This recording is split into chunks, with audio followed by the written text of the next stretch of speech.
I'm the Conservation and Rural Community Development Director at VHCB, and I'm going to be joined today, I'm going to be joining Stacy Sabula, who's our Director of Agricultural Programs, David Marvin, who's the Chair of our board, and Brian Shoup, who has just recently finished leading Vermont Natural Resources Council through an incredible set of years, an incredible set of work over the last decade to be part of the conservation and environmental quality picture that we have here in Vermont.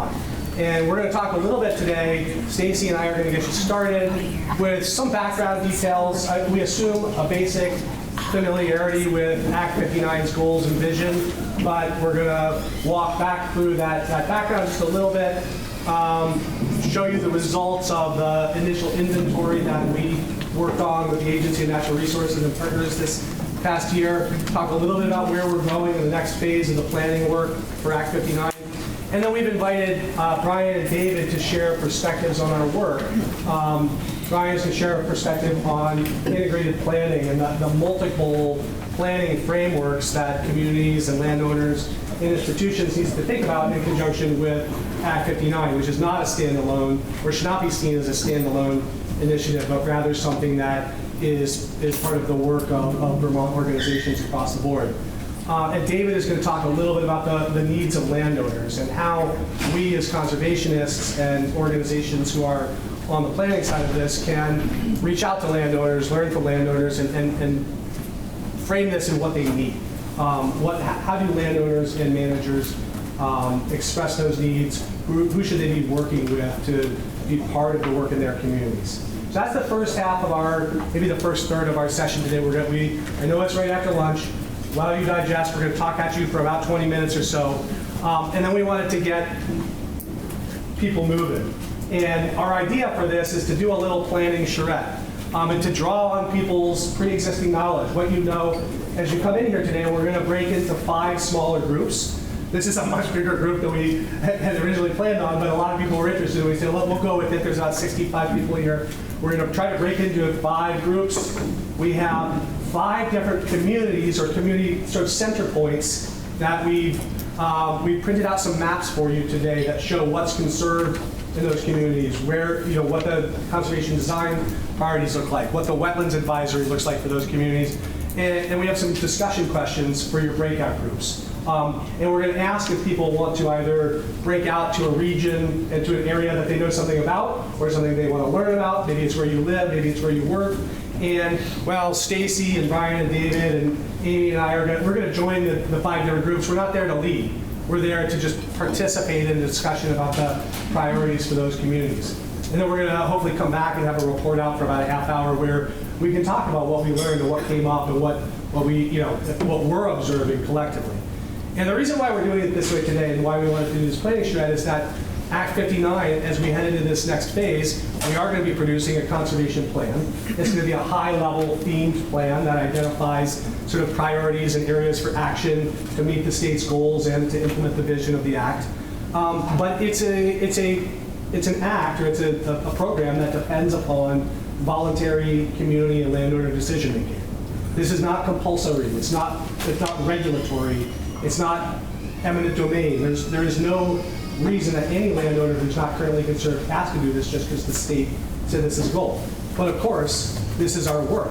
We want landowners, we want communities, we want regions to lean in, and that's what we wanted to do today, is begin talking with you all about how we do that. How do we bring this to the communities as we develop this plan, develop it with the consciousness that we're going to be taking it out there. So without more ado, Brian, do you want to just raise your hand so people see you? David's right over here. They're going to come up when Stacy's done in just a second, but Stacy, take it away. Yeah, awesome. Hi, everybody. Great to see so many familiar faces and a bunch of new faces. And like Trey said, it's awesome to see such a big group here today and that people are psyched to hear more about this topic. So as Trey mentioned, my name is Stacy Sabula. I'm the Agriculture Director at Vermont Housing and Conservation Board. I got to use my mic. Can you guys hear me better? That's better. Okay. And now I'm losing the mic for the video. So we do have the folks from Orca Media who are filming this session, which is, let me try and fix this, which is great. So this session and a number of other sessions will be on Orca, which is a community access TV station. So if you didn't catch some of the other sessions, you can check it out on there. All right, so I'm going to get going with an overview of Act 59. Probably a number of you are familiar with it because there's been so much coverage of this legislation. It's pretty groundbreaking, as Vermont being one of just a handful of states that is undertaking this huge initiative, which I think is really exciting and a testament to why you all are here and want to learn more about it. So Act 59 really sets forth this vision of protecting 30% of our acreage in Vermont, our land area, by 2030, and 50% by 2050. And the vision that is laid out in the legislation is here on the screen, focusing on trying to create and protect an ecologically functional landscape that's sustaining biodiversity, that's maintaining landscape connectivity so wildlife can freely move about, supporting watershed health, which we all know is really important right now with all the flood impacts we've been having of late and will continue to have, and promoting climate resiliency along the same lines as that. And another key piece of the legislation really targets working forest and farmland. And in my role as the Ag Director, something that's near and dear to my heart, of course. And we had a great crew of folks working on the Ag Working Group, which addressed those questions on how to integrate working farmland and forest land into the work of Act 59. And also this vision is setting forth to provide opportunities for recreation. We know that's a huge part of the economy in Vermont and why so many people love to live and work here and visit. And the Act also speaks to our historic settlement patterns of having compact villages surrounded by a patchwork of farmland and forest land. And so, so that is essentially what Act 59 was setting forth for us to focus on. So the timeline of where we are with things, we just wrapped up phase 1, which is very exciting. That was the conservation inventory, where essentially we're figuring out what is the status of conservation in Vermont, how much acreage have we actually conserved. And I'll get more into details on what we learned out of that inventory, but it's hot off the press. Worked on an initial draft in July, or that went live in July, and then recently provided an update that came out in September. So if folks want to see the full text of that, you can go to the VHCB website and download that. Right now, we're heading into phase 2, and when Trey talked about the exercise that you all are going to do today, it's kind of a mock-up of what we want to see happening in phase 2, with engaging with communities on these planning-related topics and getting a lot of feedback from the public on that process. So it'll be actually, phase 2 will be focusing on the conservation planning part of the Act 59 work. And then phase 3, of course, is implementation, and we're going to be working on that for quite a while, from 2026 until 2050. So Vermont conservation design, probably something that's familiar to a lot of you folks around the room who work in conservation, but that is really providing the framework for the Act 59 initiative, 30 by 30 initiative. It's a science-based conservation vision for how to protect land in the state, and it's really based around the landscape and trying to prioritize areas where we know we need to protect wildlife corridors, riparian areas, thinking about not just parcel by parcel, but like the broader landscape. And very cool website, but the BioFinder website is where you can get information on VCD, download maps, and get more background on that. And I will say that also as part of Act 59, we are going to be looking at a lot of other plans as well, like state wildlife action plans and a number of other documents. So it's not just specific to VCD, but that is a big part of it. So the inventory highlights, and I'm realizing this is maybe a lot of information on the screen here, but sorry guys, the mic, I feel like can you people hear me okay generally? Okay, it's just moving around on me, so I'm a little concerned. Okay, so where we are today, what we learned from the inventory, we have conserved roughly 27% of Vermont's land, which is quite impressive, and kudos to all the people around the room who have played a role in that.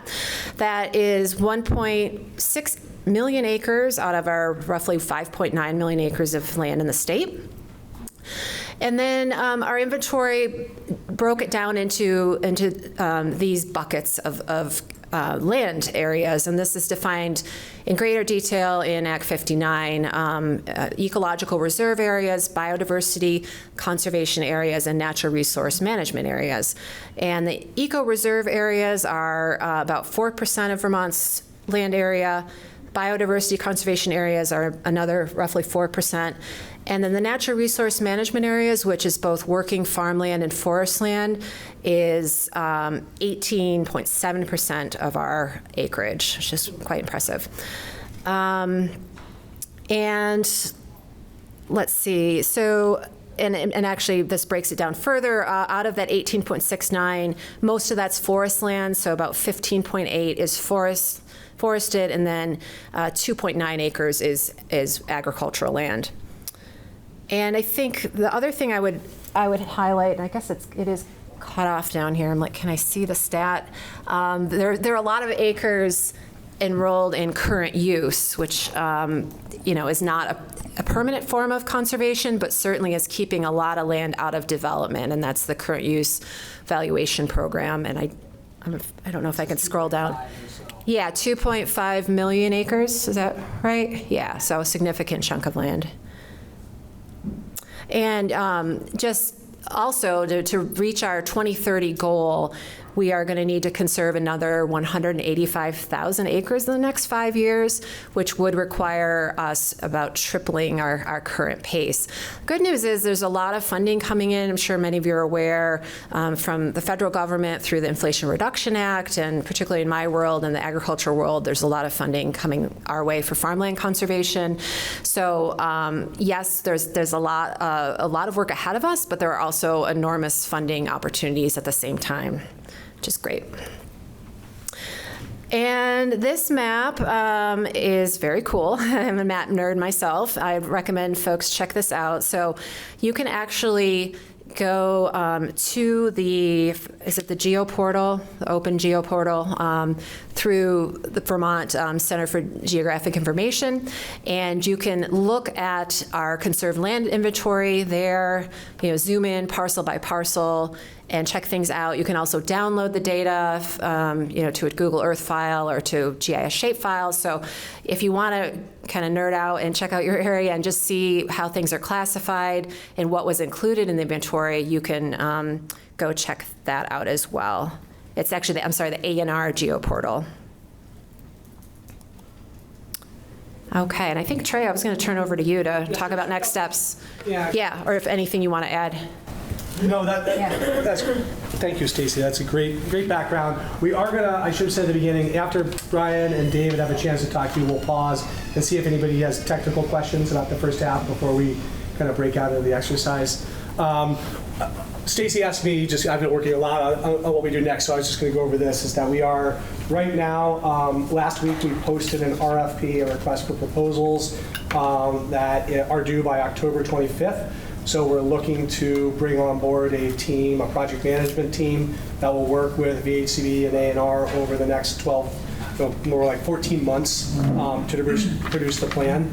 We're going to break that work into a couple of phases as well. For the rest of this fall, we're probably going to be getting to know the project management team. We're going to be working carefully with A&R and statewide and regional partners to understand, to go back. And we gathered just an enormous amount of data and information in that inventory, not just those few statistics that Stacy worked through with you, but close to 500 pages of documentation collected from participants in the inventory process. So we're going to go back through that. We're going to go through the other frameworks, and we're going to be working to imagine where do we get by the end? Where do we need to get this so that we can bring a technical advisory group together and some working groups together, but have a really strong sense of what the outcomes they're working towards are at the back end.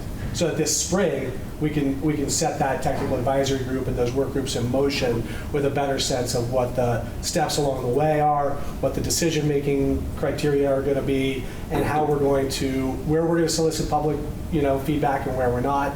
And then what comes after this, so that we get to the end of this, we have a plan by next December, then what happens?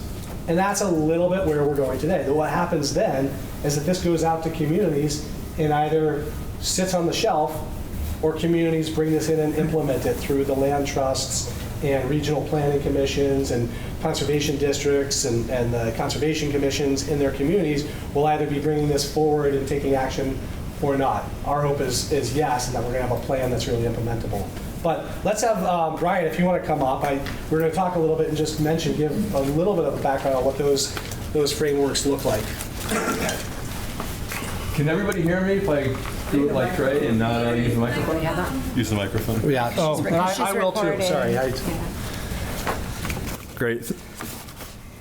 Thanks. In addition to my work with VNRC, Trey didn't mention I'm a recovering community planner, and he asked me to give a little bit of a high elevation context of Vermont's planning framework and how it might relate to communities' involvement in defining priorities for the implementation of Act 59. Vermont's planning laws are kind of unique in the country in that communities in Vermont are not required to plan. It's discretionary, but if they choose to plan, they need to do so in a very comprehensive way, and they need to plan to attempt to achieve a number of state planning and development goals that are spelled out in statute. The goals in Act 59 for conservation aren't some of those planning goals, and in hindsight, it might have been an oversight not to have kind of included them into the Chapter 117 local and regional planning framework, but the goals that do exist in Chapter 117, which is the statute that enables towns and regions to develop comprehensive plans, are very far-reaching. They're very broad. They involve a lot of the same goals that Act 59 has with protecting river corridors, natural areas, forest, wetlands, and a lot of natural resources. And those goals have been expanded and strengthened over the year in line with the same goals that kind of led to the creation of Act 59. After Tropical Storm Irene, the goals were expanded to require that those towns and regions choosing to plan needed to plan for flood resilience, and that included to protect river corridors, wetlands, floodplains, and upland forest areas. And those are likely will be many of the same parts of the state that will be targeted for conservation under Act 59. Those protections for forest land were also strengthened a couple of years later with Act 171, which required those municipalities and regional planning commissions developing plans to plan for the protection of forest blocks and for habitat connectivity between those forest blocks. So there's a lot of overlapping and shared goals between local and regional planning and Act 59 implementation. It's important to realize because that local planning process is what brings communities together to kind of define your priorities as a community and as a region for not only development and economic development housing, but for land conservation. And my experience has been that VHCB and the conservation organizations like VLT don't like to go into a community and conserve land that's not supported by the community. So that planning process is a good way to lay out community goals and aspirations around conservation. And that was made even more, I think, relevant or significant this year with the passage of I forget what the act number was, I think 181, the Act 250 reform bill, which really is going to make a significant changes to how regional future land use plans are developed in the state. The law sets out a lot of very specific guidelines for regional planning commissions to use to identify areas for housing and areas for conservation and other land uses. And it creates a process that there's an approval process now for those future land use maps through the approval of what is called the Land Use Review Board, which is a new entity that will replace the Natural Resources Board.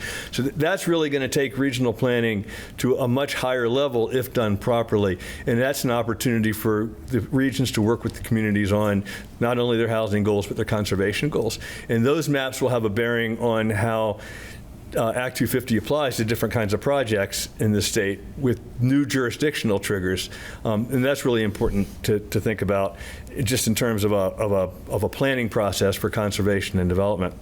And then the other thing in that Act 250 bill I think is really relevant to the Act 59 conversation is the Natural Resources Board, the Land Use Review Board, which will replace it, and Agency of Natural Resources are also challenged with identifying what are called Tier 3 resource areas. And those are spelled out in the law. They're natural areas, they're wetlands, they're river corridors, they're headwater areas. And these are areas that would receive special protection under Act 250, that would have a heightened level of jurisdiction for smaller scale development in those areas.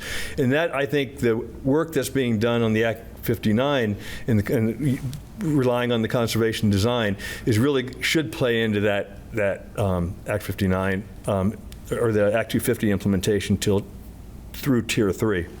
So that is, in a nutshell, the opportunities, the framework that's there. Almost all communities in the state have elected to do local plans. Regional planning commissions are all required to have regional plans. They're all going to be required to bring forward their future land use maps for state review in the next 2 years. And there's really going to be an opportunity for robust discussion at the local level about what the future of your community is. And now I'm viewing Act 59 as one of the implementation tools that will be available to communities to conserve those resources that the community agrees are a priority. So with that, I'm going to turn it over to Dave, who's going to talk about landowner considerations. Thank you, Brian. Oh. Yeah, come on up, David. Thank you. This is, I think people are saying as loud as we can. Yeah, I need this, I think, because I don't speak too loudly. I was just thinking about some of the tactical opportunities for conserving more land, and that was what I was going to speak to just very, very briefly. There are a lot of reasons why people should be incented to conserve their land, and a lot of people want to, but there are a lot of disincentives, I would say. I'm just going to advance the slide while you talk. Oh, okay. Shameless commerce here, that's our sugar house. And our store is on the main street in Johnson, so you don't have to go through the mud to get to syrup here. One of the things, very personally, I think if it was explained to enough people, would be simply for people to realize that conservation is very liberating in a family who owns land, because it eliminates an awful lot of the money talk about land, and it brings it to what do we really value in our connection to this place. So telling stories about why using land and enjoying land is more important than its development value, I think is an important strategy. I would say, though, that owning land is extremely it's expensive. It costs money to own forest land, especially smaller blocks. It seldom is a moneymaker. So as we move forward, I believe we really need to reward landowners and find societal ways or governmental ways to reward us, for those of us who own land, for owning that land, providing flood resiliency, clean air, clean water, all the ecosystem services we talk about. And of course, fiber is an ecosystem service, but forcing people to cut is a disincentive in my mind for a lot of enrollment in current use, and that would translate, I think, also into conservation.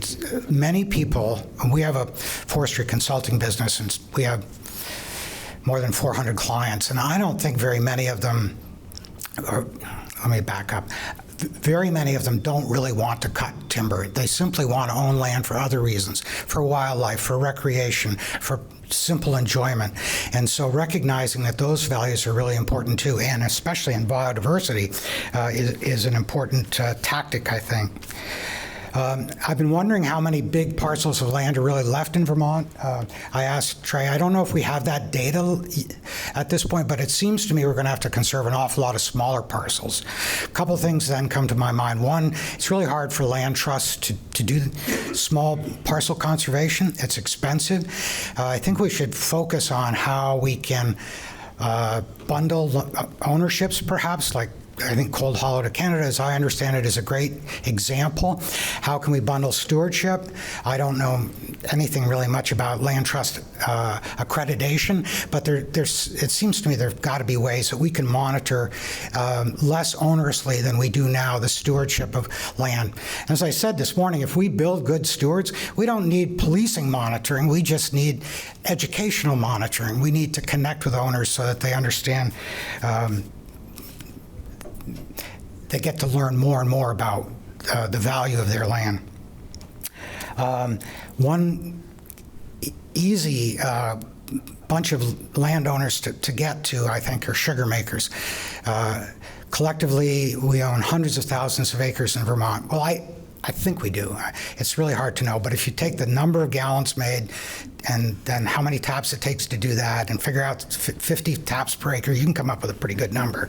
And there's an awful lot of sugar bushes that I'm familiar with that aren't conserved yet, and they should be sort of the posters for land conservation, because inherently, we're not cutting our biggest trees. If you're certified organic, you're really focused on biodiversity, not just a monoculture of maple. And people obviously want to keep this land intact for a long time, generation to generation.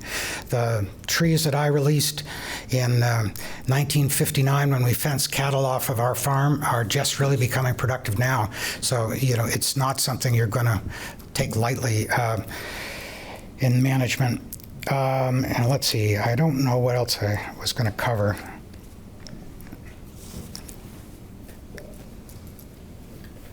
I think that's enough. I think that's some tactical things to just get people maybe thinking, and then I'll be in the Johnson group, so we'll talk more there. I think David summarized it. I mean, the final bullet there is what all of that was tied around, or and that this is, for so many landowners, it's an act of love.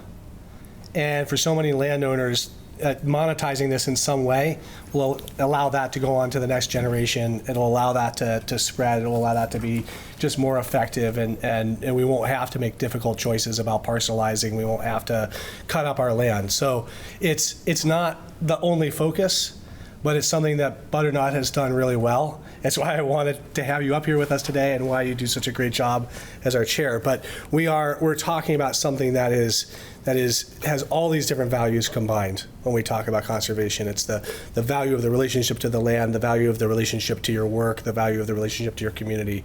And thank you for that. Yeah, well, thanks for having me. So we're going to pause right there and just say, how's everybody? Are everybody doing okay? It's after lunch. We didn't want, like I said, we didn't want to talk for too long. But we do, before we break up into smaller groups, I'm going to show a couple more slides just to give a quick tour through the communities that we had selected, a couple of quick highlights. But does anybody have questions for Stacy? Questions for Brian? Questions for David before we go on? It's okay if you don't. All right, so let's keep going then. You can find them later if you need to. And by the way, Amy, do you want to say hi?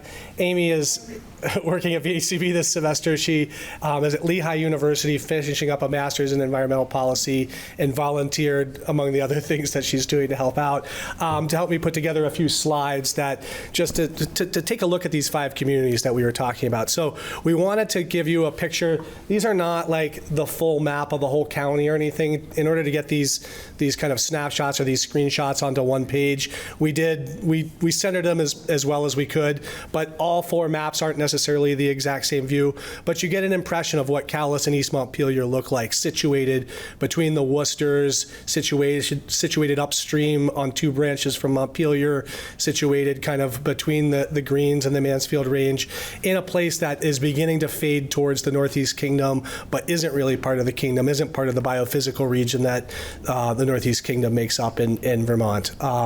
Really important flood impacts downstream, as well as a road network that's been beaten up a lot of the last few summers. And so when you're thinking about priorities for the town of Calais or East Montpelier, that would obviously come to mind. We also looked at Barton and Westmore. Traveling northeast from there. Another place while the town of Barton is not heavily conserved, it sits between a lot of really heavily conserved areas. So the Bald Mountain area, not the Bald Mountain area, but the Willoughby Forest that's here that you can see with the sliver coming down there, and then to the west of Barton and Westmore, there's a whole lot of conserved land from almost 30 years ago. But the town itself, sitting on the Barton River, is relatively lightly conserved. Only about, I think, 6% of the community is of the acres in the town of Barton are conserved. Jeffersonville and Johnson, David said he'll be meeting you there when we break up into the small groups. That's where he's from, sitting between the Northern Greens and the Northeast Kingdom. This is another area that's, surrounded by lots of conservation, but that immediate area in Johnson and Jeffersonville isn't heavily conserved. It's only about 20% conserved versus the goal of 30 by 30 or 50 by 50. So you can see how that compares to the VCD priorities that show up there. Townsend, which, sorry, that got cut off there, but that's I think that's because I was fixing the slides, Amy, my bad. But you can see again, down in southeast Vermont, in the Windham area, in the Windham region, Townsend sits there.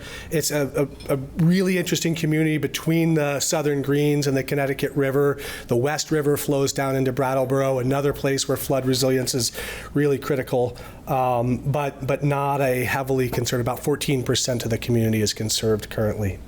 And then finally, the fifth community that we looked at was Brandon, down south of Middlebury.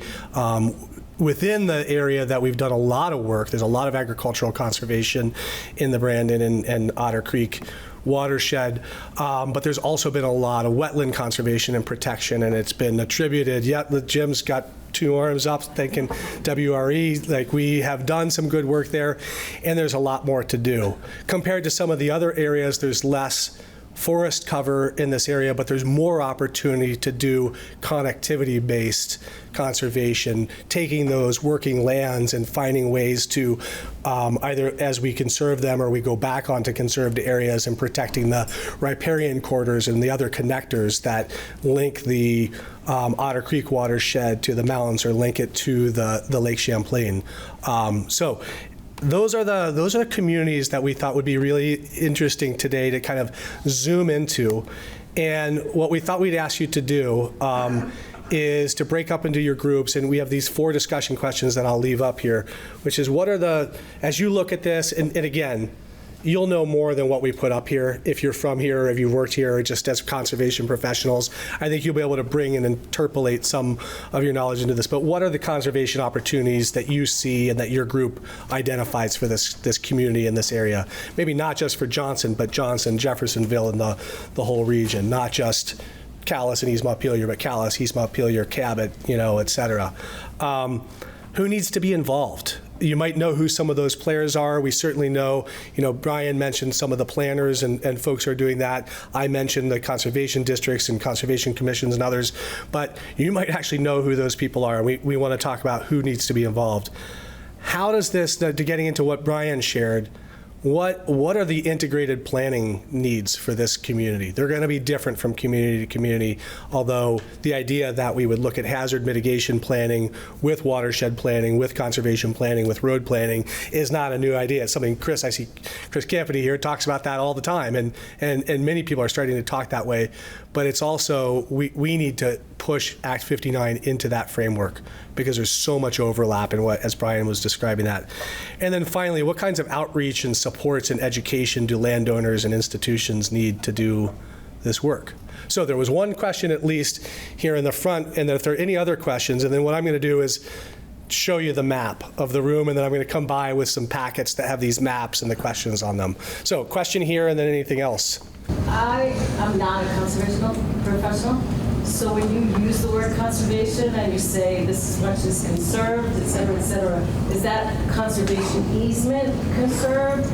So that's a question. And then in the act, I thought it also asked for the community, VHCB, whatever, to look at other potential methods of conservation, and I didn't know if that was part of this conversation. That is a fantastic question. I'm glad you asked it because we should have mentioned that people use the word conserve or conservation. They mean different things. Act 59 provides a definition. I don't have it memorized, but it is describing legal conservation through public ownership and the placement of a conservation and/or the placement of a conservation easement on a piece of land. So it's talking about permanent legal protection from conversion to a non-conservation use. That's the definition of the act. And then Stacy showed those categories, which are descriptive categories of the landscape. So once we say it's permanently conserved, is it conserved and being managed as ecological reserve, as biodiversity management, or as natural resource management? So that's the sort of the technical definition that we're working with. But the term conserve can be so much bigger than just legal protection. It can mean the stewardship and management and care of the land. It can include things like zoning or regional planning goals. It can refer to voluntary actions by landowners. The word conserve has lots of other analogs that start with that same root that mean similar or slightly different things. And so some people think about like conservation, legal conservation, as just being one small part of the overall kind of conservation strategies that we have. And the framework conservation design that ANR created even speaks to that in the introductory section of the framework. It points out that high quality protection for the landscape, management that recognizes the goals for connectivity and resilience and habitat protection, that's the outcome we want.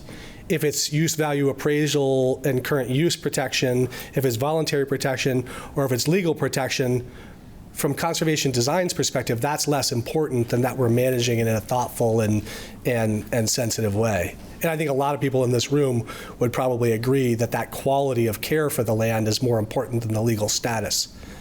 We also have a bill, as Stacy pointed out, a piece of Vermont legislation that many people celebrated when it passed because it set a goal of adding 185,000 acres in the next 6 years to really push this mission forward. And that's that narrow version of conservation that the Act is referring to, which makes it even more challenging to think if you're really interested in the protection of a corridor, say along a riparian corridor, and the properties that adjoin it that goes from a receiving water to a matrix forest area, there might be 30 or 50 or 75 landowners between those 2 points. And not all of them might want to go through the same process. Not all of them want to do full legal conservation. Some might want to do conservation through use value appraisal. Some might just say, we've got it. We'll take care of it. Some cases, the regulatory frameworks Brian described will apply, and that will be the only thing that's doing the conservation work. So that's a great question. Thank you very much. Other things before we sort of head to the 5 parts of the state? Yes, Chris. So, I hesitate to bring this up, but I guess I will anyway. I'm a little concerned that under Act 181, I just heard comments out in the world that the Tier 3 designation of critical resource areas, once the rules are made, will take care of all this. The rules haven't been made. We don't know what it's going to do yet. So, just in case this comes up in conversation, I would not say, well, Tier 3 will take care of all this. Because actually when the legislation was being discussed, what was being originally proposed was, and Lauren, correct me if I'm wrong, we were both in the same, it was avoid impacts wherever possible, reduce impacts if you can't avoid them, or mitigate them if you can't avoid them or minimize them, which to me reads pay to play. It's like the wetland rules. I don't know what that's going to be yet. So I guess I would just put a big, for me personally, as a planner, I would just put a big question mark on Tier 3 right now. Maybe it'll do awesome, amazing things as far as forcing conservation, but I don't know that we know that yet. So, so anyway, I just wanted to throw that out there. Maybe it was inappropriate too, but just do that. Well, I think we invited you in on direct, so the cross-examination is great. Brian's going to come back. Chris raised a good point. Tier 3 is not going to result in permanent conservation of anything. I think that the goals of protecting those land is consistent with the goals of Act 59, but Tier 3 is not going to say you can't develop. It's going to say that if you develop in these areas, you have to go through Act 250, which is not necessarily, believe it or not, an onerous process. So Always a laugh line for that one. I agree, and it also, I don't think we know what either the Tier 1 or the Tier 3 designations are going to do yet, whether they're going to, will Tier 3, we were just talking about this, and also in conjunction with the River Corridor Rule and the flood resilience rule or law that just passed, will that make landowners more receptive and interested in working with land trusts to permanently conserve because the uses are going to be further constrained under these regulatory tools and therefore maybe lead to more permanent conservation? Will it, on the other hand, have communities saying, wow, no, done. We got it through this River Corridor framework, or we've got it through this Act 250 framework. And then what about the Tier 1? If those are areas near communities where we want to have development, that doesn't also mean that there aren't farms to protect there, or there aren't wetlands and floodplains that are right outside of our downtowns that we should be protecting, or little C conserving, big C conserving, what have you. So I think it's more a case of we need to be aware that as those rules are developed, we're also implementing this plan. As the River Corridor Law is implemented, we're also implementing this plan. And then we have these other frameworks that A&R and communities and regional planners and districts have been working with for a long time. And when Brian described those and he read the background, you could probably hear most of the language from Act 59 is consistent through those different statutes and frameworks. We're using the same language and the same concepts with slightly overlapping sort of jurisdictional mandates. And so it is going to be, communities are going to have a lot of choices and landowners are going to have a lot of choices. And then some of those choices are going to be further constrained by these new regulations. So let me, if that's, oh yeah, go ahead, Mandy. Would Tier 3, like on your slide that had the 4 maps, like ideally would like Tier 3 be one of those layers, or could it be another? I mean, Brian, I think that's the Question? the goal, the question is, what will Tier 3 maps look like? Are they going to track VCD maps that do prioritize a lot of those same features that you listed? stay tuned, because rulemaking ahead is going to define that. And even critical resource areas haven't been specifically defined yet, what physical characteristics of the land that entails. So, I think going back to your comment, just be aware, but it shouldn't be seen as an alternative to conservation directly. But it should inform one another, hopefully. No, and then one back to the good question that we started with in the front. What does conservation mean? I was describing the definition as it applies to the 2030 goal, which is 185,000 more acres that are permanently legally protected. The statute is a little bit more vague in general for 2050. It says it should be mostly legally protected, but also allow for other long-term durable contract type protections. And that raises the question of what are those? Are they like carbon, like enrolling in a carbon market plan where you've got a management plan for 20 or 50 or 100 years? Does it include zoning? If a town chooses to zone, like to place an overlay district on a shoreland area, is that a long-term durable conservation restriction? Is UVA a long-term durable conservation restriction, either now or changed slightly in the future? What if you put a deed restriction in the land records in connection with your land that says you won't develop it or cut it or farm it without the appropriate permits or forest management plans? Is that a long-term durable protection? So I think there's a lot of pathways to 2050, and depending which pathways we say we're going to count, which is a funny part of this whole business that we don't, that's the part of what we like the least, is the arguing over what counts. But by one way of thinking, we might already have surpassed the 2050 goals if you counted all the UVA lands. Right? Think about that. We're 185,000 acres from 2030 goal, but Vermont's 81% farm and forest right now, roughly. And 2.4 million acres are in UVA, many of which are conserved, but many of which are not, taking us well above those thresholds. That's the biggest, it's the most successful conservation program by numbers in the state and in the country. But it's not permanent according to the definition of the Act right now for 2030. So I think without further ado, and thinking we have about 45 more minutes or an hour. It's actually 2:30 when we wrap up. So thinking that we have less time because we yapped for as long as we did, I'm wondering if we can have the people who'd be interested in talking about Calais and East Montpelier, North Montpelier, Montpelier area, come on up here to the corner. And people who are interested in Barton and the Northeast Kingdom, over into this corner.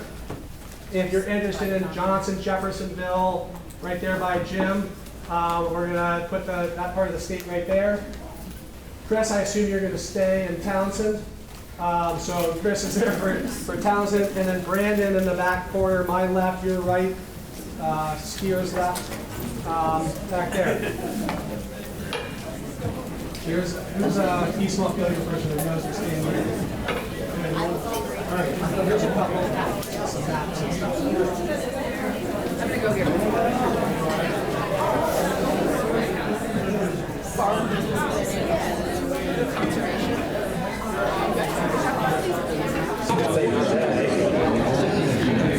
Hey everybody, let's I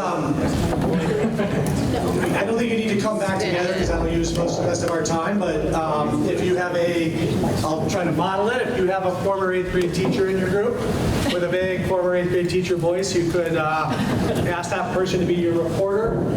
The timing, we all talked and enjoyed talking, especially me, longer than we anticipated on the front end, so we don't have as much time for the report out as would have been ideal. But I think we still have a couple minutes for each group if you've got a reporter who can say, hey, these are the most wonderful and interesting things that I heard the group say, or sorry, I'm laughing at myself. These are some interesting things that came up, or these are just some things that we recommend that VHCB and A&R, if they're here, should be paying attention to. So maybe I'll start with the Kingdom over here, the folks who talked about Barton and Westmore and the area up there, and you can kick us off with a couple minutes of what your conclusions and thoughts are. This me? Okay, well, I just want to begin with, I did not ask for this job. And I am happy to do this job. Thoughtful group of folks here with only one person, and a very astute question was asked early on, anybody from Barton or Westmore? We have one person from that community. So that already it's a little bit awkward. Here we are talking about the community, we don't know anything about it necessarily. Grateful for the local knowledge. And I think that maybe kicks off one of the main points that came up a little bit later is, if anything's going to work, we need trusted partners and conservation professionals and facilitators, not just somebody parachuting in from away who doesn't know. Right? Also, I heard that, to summarize, this would be very complicated at best, perhaps difficult.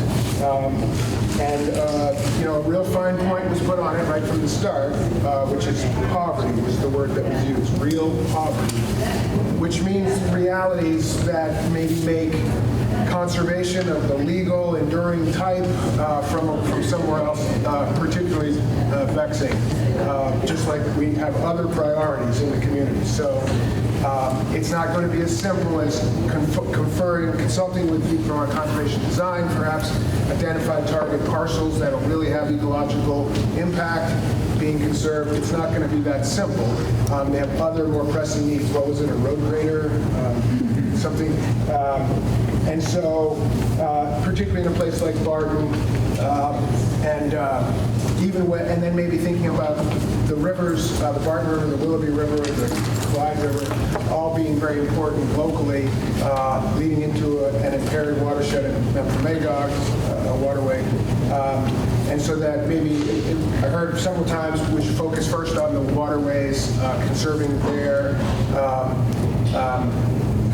threw out some thoughts about recreation, dispersed hunting, traditional uses versus maybe mountain biking, and looking at a place like Burke being attractive, at East Burke with mountain biking, but also with pains that come with that and maybe not fully accepted in the community. So again, did I mention complicated? Apparently it's going to be very complicated.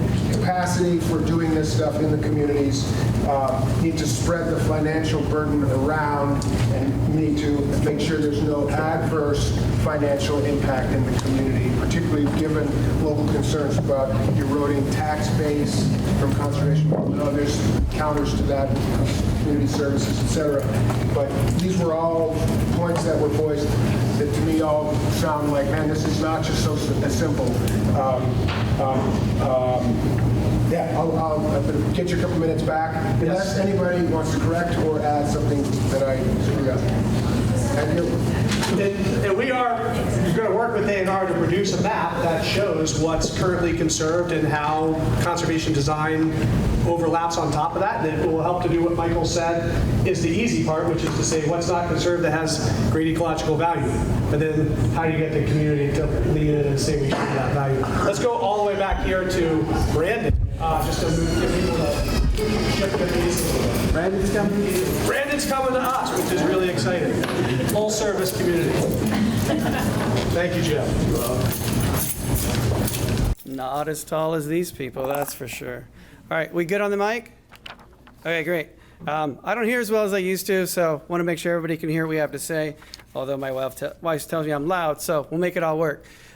So town of Brandon, got a lot going on, a lot of resources, lots of wetlands, some of them conserved, a lot happening with the Otter Creek, lots of flooding, some different components to the community as far as folks that have been there for a long time, folks that are newly part of that community, and opportunities for synergy and sometimes tension between those folks.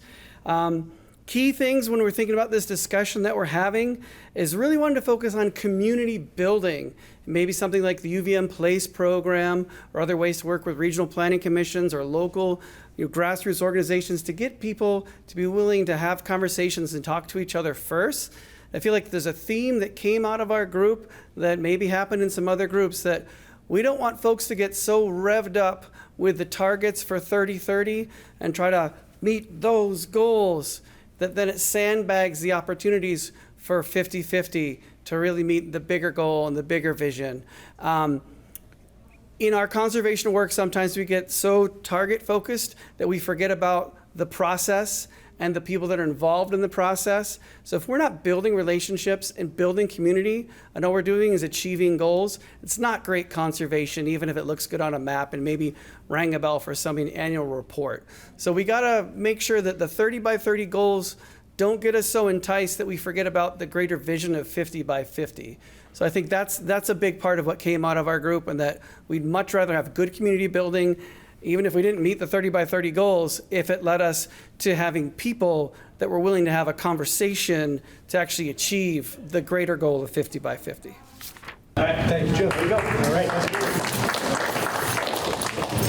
good. Are you already here? East Montpelier, Callis, North Montpelier? Do you have a reporter? We didn't choose a reporter. Are you the person who's the shape? I'll start. Let's make it a collective thing. Yeah. So we had a nice conversation. We didn't totally answer all the questions, but we were in the East Montpelier area, and flooding first came up for us, and so that brought us to the idea of like waterways, and there's a conservation opportunity there, and then that also brought us to looking at, there's opportunities, looking at the map just solely from a high view. There's blocks that are conserved that could be adjoined, so there's more connectivity for an opportunity of wildlife connectivity, and then also some flood resilience. And what else did we talk about? Just the challenges of conserving land, how to incentivize landowners to put their land into conservation, and just the pressure development has on these areas that are outside of urban areas. What else? What else did we get at? A little bit of FEMA. We did say one thing about FEMA buyouts for businesses and homeowners that take a long time to negotiate, a lot of time and money. And then your local town manager or select board can't honor that in their minds because of its impact on the grand list. But really in our towns, you know, when we talk about smart growth, it's got to be not continuing to build in flood hazard areas where people continue to be vulnerable. So what do we do about that? Ryan? Ryan. Anything else from this group? Talk about recreation. Oh, yeah, great. Recreation opportunity. Yeah, just that this is an area where there's a lot of under the radar, just kind of community-oriented recreation. So thinking about how the bigger picture takes all these factors into mind, really wanting to think about smart climate resilience being the overarching theme, think about smart development, that being part of the conversation, where you also want to protect lands for resilience, and then at the same time, a lot of these lands are being used by the community for many different purposes, so bringing those folks in to make sure that the map you end up thinks about all those purposes at once. Thank you. And then how does it monetize to both the landowners and the communities, which is something we talk about in all of these different goals. Well, thank you, Central Vermont folks. All right, how about right here? You were talking about Johnson, Jeffersonville, and then we'll finish in the southeast. First, we're looking at where we are in place. In Johnson, there's 22% land already conserved, so it's a kind of a higher priority. So one of the opportunities that we have there is that there are more people that you can talk to locally about what conservation looks like and how it's done. So there's pulling in the community that already exists to expand the community at a greater level. We, of course, also talked a lot about flood resilience and recreation, just as other people have. I don't need to repeat that. But one of the things that brings in that farm and forest community, because it's along typically ag lands are along the river corridors, and so how can we expand those areas and restore and restoration, and talking a lot about restoration. The idea of recreation that's already more informal, and have those informal conversations turn into something more formalized in terms of conservation, which brings in who's going to be there as the experts to talk to. And we know, first of all, as you said very well, it's about community first, and plugging in Cold Hollow to Canada, that's how we do things. We start at the base with community. We have a ton of experts in this state, and every one of those arenas probably need more capacity. So we need more people on the ground working with the folks that are already on the ground. So I think that's where we have that intersect. And we listed a ton, but there's no reason to list those again. Then we're talking about the economy. Again, it comes back to a lot of it's flood resilience and housing. So looking at where housing is, where flood resilience is, but in our general area, we have some unique opportunities, which may not be unique around the state actually, but you know, Smuggler's Notch is right there. Smuggler's Notch is upland water streams, and how that gets developed. It's a very high energy arts community within Jeffersonville and Johnson, both, and linking those together and bringing the arts community into this conversation. That kind of goes into that number 3. And then looking at number 4, which is outreach education. Once again, it was back to the community. It's place-based. It's starting from the grassroots, talking to folks that are leaders in their community and not being the ones coming from outside working in, but bringing in, getting people to lead in their own community, so to create that cohesion and social capacity, social, that's a word for it, I can't think of it. And then, and David said something that people would be more excited about conservation if they understood the benefits of conservation, and that's one of the things that we get at Cold Hollow to Canada. We would like to say that we probably have an endless pipeline of people of interest, and we need capacity to make it easy for landowners to actually conserve their property, which includes costs for stewardship endowment, costs of surveys, those kinds of things that make it so that someone can give their easement, give their conservation development rights away, but not have to incur costs to do so. Thank you, Nancy. All right, one more reporter. All right, Amy, great. Okay, so for the first question, we kind of singled out some priority areas. So we talked about the Conti National Wildlife Refuge and how this is a really great space for biodiversity, and even though it's dispersed, really focusing on protecting and conserving that. We also focus on the Glebe Mountain and also the West River Corridor. There's a lot of connections, increasing connectivity, and focusing on biodiversity in that area. And then we also talked about also connecting already conserved land and parcels, even if it's smaller areas. Again, thinking of the idea of increasing connectivity and valuing those lands, even if it's smaller parcels. For question number 2, we said that we need to rely on the Conservation Commission, the Planning Commission, conservation districts, the Green Mountain Conservancy, and other nonprofits and land trusts. We also talked about involving the Forest Parks and Recreation along with the U.S. Forest Service. And then for the third question, we said we need to definitely look at the hazard mitigation plan and updating that. We also talked about conservation district plans, if there's any local land trust plans that are in place or getting updated, as well as the climate resiliency plan. I don't know if you guys have anything to add, but that's what I have so far. We've also got maybe opportunity there with U.S. Army Corps. And the Conti reference, the Conti Natural Wildlife Refuge plan, the West River is an area of priority concern. So they've made a major investment in Glebe Mountain, so maybe there'll be opportunities in Townsend too. Thank you all. I'm going to repeat something Michael said at the beginning. It's complicated, but isn't it fun? And isn't it important? And won't it be interesting? So thank you all very much for coming to this session today and to the conference. I enjoyed so much getting around and listening to you all talk. So enjoy the rest of today.